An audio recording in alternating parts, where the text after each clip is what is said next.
Hey guys, kind of a cool thing Mike saw this week. So the Associated Press put out its all-time All-American list, like all the college football All-Americans of all time. On that list, the late Dick Butkus, the Illini legend. He was great, wasn't he? Just one of the best middle linebackers of all time. He basically made the position famous long before we had guys like Ray Lewis and all those Yeah. other guys. There Yeah. was Dick Butkus. I thought the cool thing was is you look at each position and try to see, like, obviously they had stellar college careers, but when you look at the safety position with Ronnie Lott and Ed Reed, you arguably have the best two safeties in the history of college football, and you probably have the best two safeties in the history of pro football. Holy cow. But there's some names on there as you go through. The only one that I was a little bit questioning on is Tim Tebow as quarterback. I'm just thinking there's Boy, other quarterbacks who could actually throw.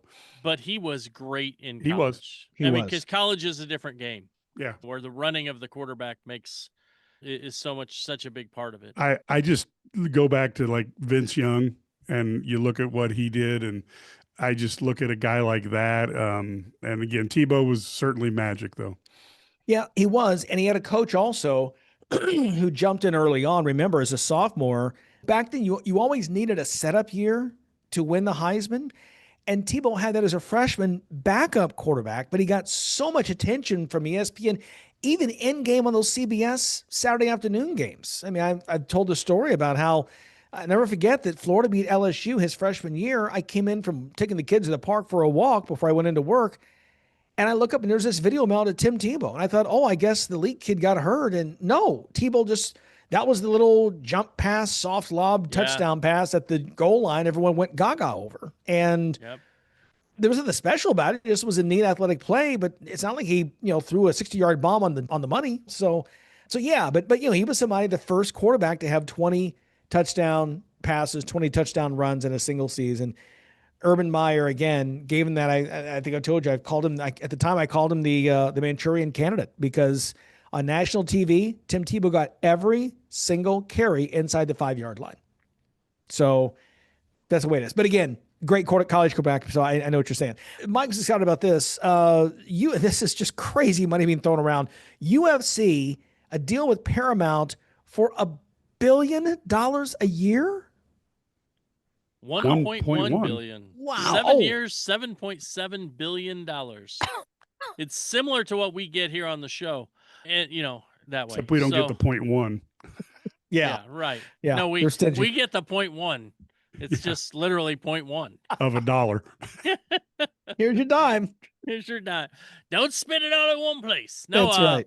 But no, it's amazing the amount of money. But and UFC is I think it's surpassed boxing with its interest. You know what I mean? Like, there's still some boxing fights like that are good every now and then, but obviously with Canelo and Terrence Crawford, it's going to be cool. But overall, it's just not the same. UFC has overtaken that, and it is the number one combat sport. And man, this is a huge contract. And it's going to be fun to not have to pay for views to watch all the UFC stuff. Yeah, Paramount's going to have that. They're going to have the Champions League. They're definitely gearing up for sports. And then who would have thought that ESPN would get the sister company of the UFC, and now they're all in with the WWE. So it's been quite a changeover at ESPN, and I think some of this stuff is things we wouldn't have predicted even 6 months ago. Well, it is entertainment. Yeah. Yeah, it is. And it's content. Yeah, it's content. And if you don't think this stuff isn't valuable, listen, these are giant numbers. They don't come without a lot of research being done. And there's a lot of that shows that somehow in that $1 billion, Paramount's still going to make money.